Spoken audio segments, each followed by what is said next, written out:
Ladies and gentlemen, Mollusk here. Another game of Malifaux. Been finding it a little bit hard to get games recently, mostly because of work, but I've managed to slip this one in.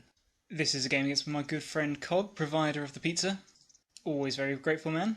And because I like to use these videos to document my thought process, I'm starting to have a bit of a crisis of conscience, and that might explain some of the moves I make during this game a little bit more clearly.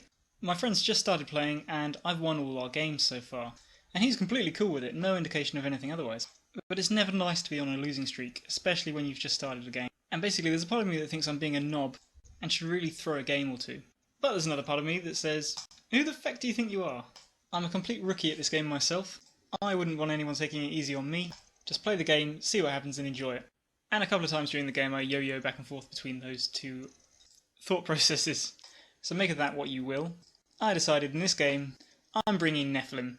I got into this game because I wanted flying goats and I really haven't given them the limelight they deserve, and I find Lilith pretty hard to use, so I figure it's a softer option for my friend.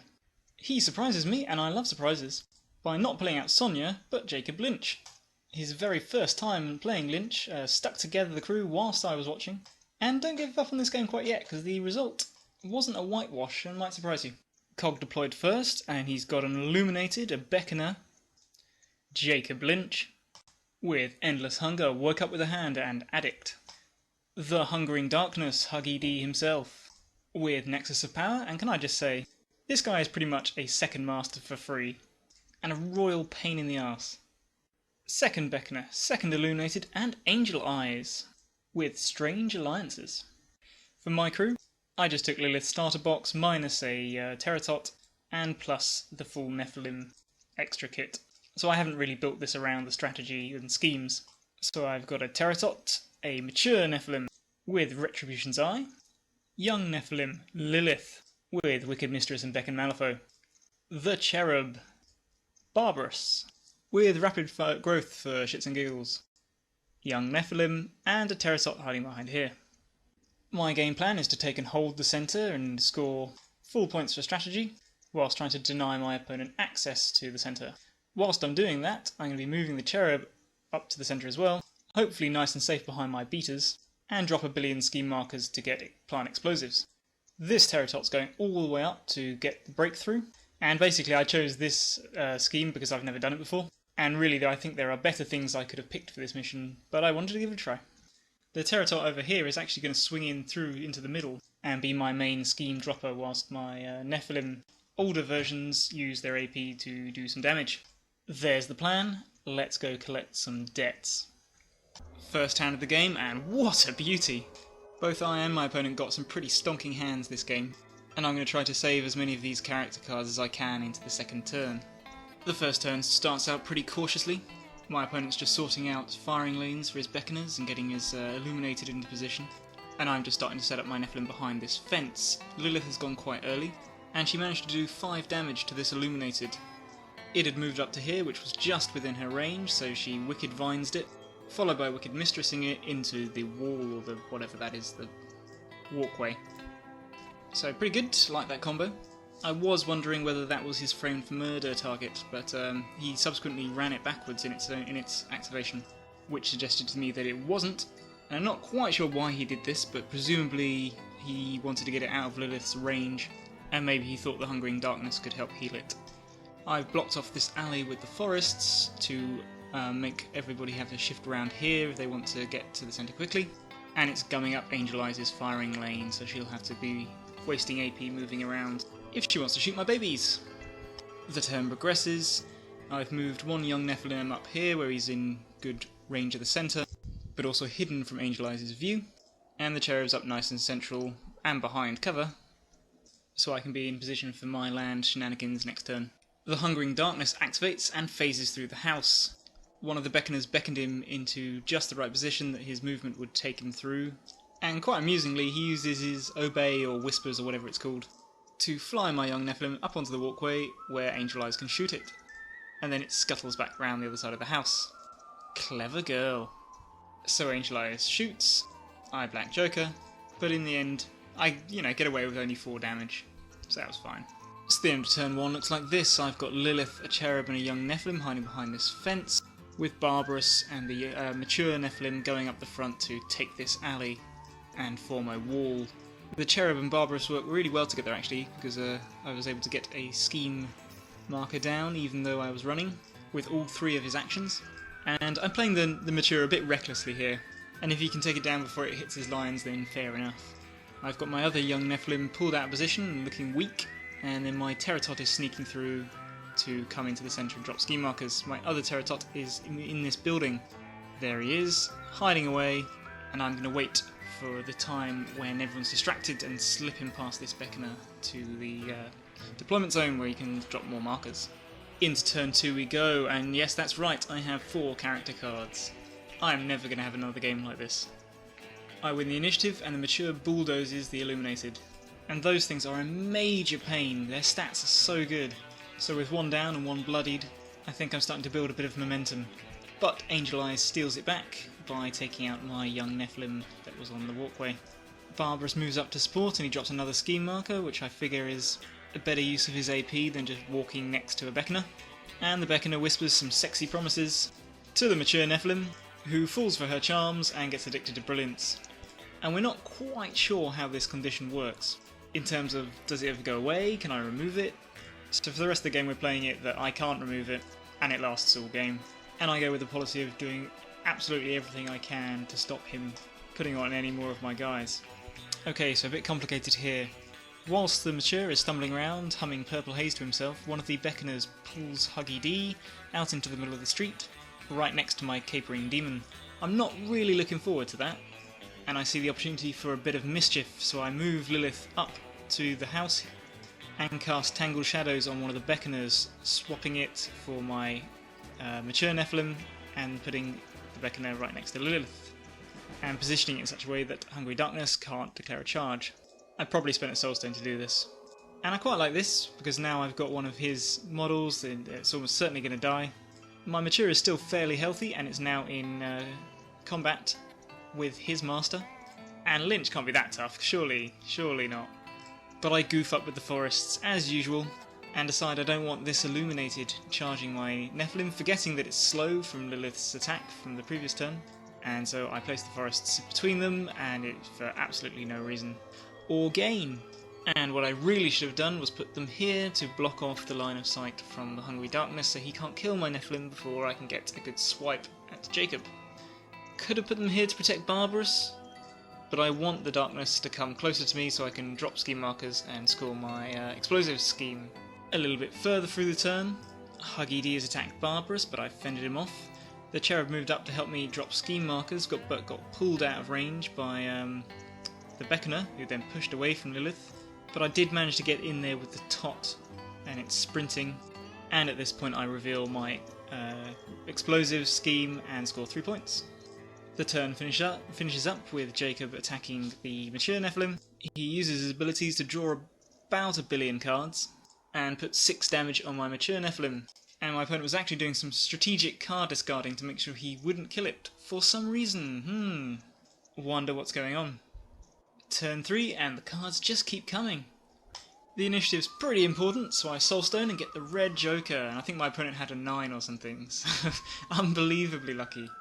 And I throw it away, completely forgetting that this guy can flurry. I decide I'm going to move him in between the two, Lynch and Angel Eyes, so that when I inevitably get hit back, I'm going to be bleeding on both models. Completely forgetting that Angel Eyes is a Nephilim with black blood, so I just completely waste an AP. What's more, I draw a suck card for my attack, forced to cheat it, do some pretty substantial damage to Lynch, I think it's like 4 or 5 damage, and because I cheated it, I take 2 damage and die. What a wasted opportunity. With his master out of trouble, Hungry Darkness picks on Barbarous, making him brilliant, and despite my soulstoning doing a ton of damage. I think he hit a severe or something, and I decide to play for high stakes. Barbarous jumps around behind the Hungry Darkness and uses his attacks to push him across close to the centre, where I'm hoping my young Nephilim will finish him off and turn into a mature Nephilim. That's the dream, right? So I think I hit the Hungry Darkness with a Bull Rush and get severe, But between his incorporeal and soul stoning, yeah, I did like 1 or 2 damage. It was just pathetic. So there's no way my young Nephilim can kill this thing in one go. It wasn't worth a try, but it was worth the try. It might have been around this point that my opponent dropped a few more scheme markers with something, might have been the Beckoner, or maybe it was this one, I don't know. But he detonated his own explosives and scored 3 points. Sneaky bugger. This picture is showing Cog's complicated plan to extract the Hungry Darkness back to safety. And I think he's just beckoned, pushed, and pulled the Hungry Darkness through Barbarous. I don't know what was so complicated about that, but it took ages. And you can see my Terratot has taken the opportunity to make a break for the deployment zone. Lilith goes, and she uses all her actions to root what's-his-face, Lynch, and then bang his head against the wall. I do some pretty sweet damage, but Lynch gambles with the rest of his soul stones and stays alive. I think he's got 2 or 3 damage left, and I probably take some damage on Lilith because I had to cheat. But Lynch is now looking out of position and very manageable. And then I shift the forests over here to protect Barbarous from the Hungry Doofus. That picture's a little bit more in focus. So by this point the Illuminator's gone, and it's decided to drop a scheme marker to try to get protect territory points. The Beckoner's moved around. Oh, it looks like the Illuminator has hit Lilith with its range attack. A range attack on these things. They are stupid good. And it's made a brilliance cloud or whatever it's called. But that's not going to save the Beckoner. And she gets munched by the Nephilim. Against all the odds, the Terratot was actually the one that made the kill, and so rapid growth into another young Nephilim. Considering I need to be earning breakthrough points, this was probably a bad idea, but when you get the opportunity to evolve these guys, you evolve them. The feeling's worth more than victory points. A little bit before that, the Cherub had poked his head out and hit Lynch with the Angry Wilds. I was never going to kill him with that stupid bow shot. I think he has got a soul stone left at this point, so I decided to mess around with his movement instead and make it hard for him to move and not die. And I think that was the right decision. But in return, Lynch goes, kills the Cherub without any problem at all, moves out and takes down Barbarous. I think he uses his last soul stone to prevent the damage from hazardous terrain because of the Angry Wilds. And then the final action is for this Terratot to go drop in loads of scheme markers. Not actually sure how he managed to poop out 2. I think there's some dirty Neverborn cheating going on. But glossing over that, we move on into turn 4. My hand continues to rock. We do a couple of reflips and I eventually win the initiative again. And I reckon I've probably got a good chance of killing Lynch with Lilith. But I can't quite bring myself to do it. So I decide to vent my Illuminated Envy instead, charging the young Nephilim at the wounded Illuminated and killing it in one hit. Definitive proof right there that flying goats are better than drugged up madmen. Take your ranged attack and your armour and your healing and your brilliance and shove it. Hungry Darkness uses his hilarious ability to make me pick up my own scheme marker, and a little bit later the Beckoner finishes the job by taking up the other one. So no breakthrough for me. Lilith goes, moves the forests in front of the Nephilim to protect it from Angel Eyes, and then roots Lynch to the spot. I've moved her to near the edge of the central scoring zone, because next turn I'm going to run everybody and try to score some more breakthrough points over here. As the rest of the turn shapes up, I move the other Nephilim into position to do the similar thing. Angel Eyes runs back and over to get into a position to shoot or drop scheme markers, and Lynch is just kind of stuffed because he can't do anything. Turn 5, and I get about the most disgustingly sick hand it's possible to get. 3 character cards, the red Joker. Because of Lilith's Rush of Magic, I get the black Joker and discard it, and a low mask for sprinting icing. Just incredible. The cherry on that icing is that I also won the initiative. The Terratot broke free of the Hungry Darkness, cheated in its sprint card, and then dropped a scheme marker. The Beckoner beckoned Lynch, pushed up, and was just in range to drop a scheme marker which would score for Protect Territory. This scheme marker over here is, I think, Lynch futilely dropping it last turn when he was immobile. The young Nephilim that was further back double walks up to gum up Angel Eyes and stop her from putting down a scheme marker, but then Lynch goes, double walks and places a scheme marker, ensuring that he will score 3 victory points for his scheme Protect Territory. Well played. To my great annoyance, I find that I am just out of range with my second Nephilim to go and pop a scheme marker down, so just double walk him into the deployment zone. Really annoying that. Angel Eyes then hits the young Nephilim and pushes out of combat, takes her damage or whatever it is for falling off the balcony, and then drops a scheme marker just where it needs to be, just adding that little bit extra insult to injury. And I'm still not sure about her as a valid use of soul stones, but I think this game shows that she can be a pretty good holding piece.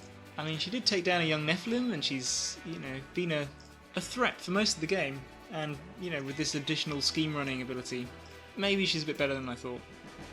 I didn't get a picture, but Lilith runs into Cog's deployment zone for a touchdown, and then plonks the forest right in front of Hungry Darkness.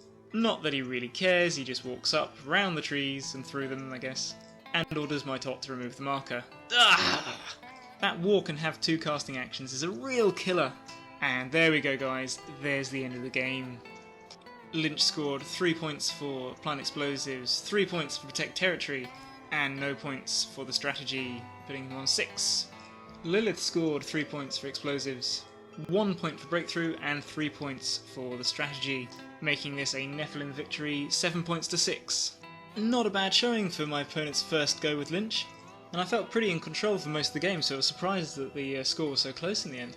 I really enjoy my Nephilim models, but they feel a lot less flexible than my Kalodi crews, and granted I didn't really build this for the mission, but if we leave aside some of my stupid mistakes, particularly with the mature Nephilim, although the crew is fast, it really lacks the repositioning tricks that really make the Neverborn, work.